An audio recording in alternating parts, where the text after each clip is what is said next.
Hello साथीहरु, सबैजनाकै होला भन्ने आशा गरेको छु। फर्स्ट अफ अल तपाईँ सबैलाई स्वागत छ आज 12औं मिनी भ्लगमा। आज चाहिँ मसँग परिवार थपिएको छ अझै भन्नाले आज चाहिँ बिल्ली थप्या।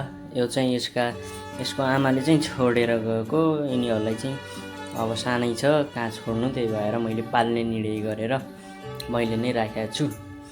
अब परदेशको ठाउँमा छ, त्यही पनि पाल्ने निर्णय राखेको छु हैन। साउले थाहा पाएपछि के भन्छ त्यो थाहा छैन, त्यही पनि पाल्छु सोचिरहेको छु। अनि बेलुकाको 8 बजिसकेको थियो गाइस। के गर्नु, मेरा आज करेन्ट जाइकन बत्ती नै आएन। उही त अचेल गर्मीको टाइम लाग्यो क्या, यस्तो गर्मी उस्तै छ। अनि अन्धेरोको अन्धेरो। अनि बल्ल बल्ल सुपरभाइजरलाई कल गरेर अनि बत्ती बनाउने मान्छेहरू बोलाए। बत्ती बनाउने मान्छेहरू पनि आए। अनि फाइनली ब्याट्रीहरू चेन्ज गर्यो। अनि अलिकति त्यहाँ चाहिँ डाइरेक्ट जोइन गरेको थियो, त्यो पनि बनाइदियो। बल्ल बत्ती आएर आनन्द भयो।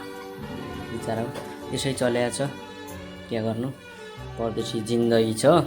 सबैजनाले सपोर्ट गरिदिनु होला, माया गरिदिनु होला भन्न चाहन्छु। त्यही नै रहेको छ आजको लागि, यति नै। बाँकी अर्को भिडियोमा हेरौँला। बाई।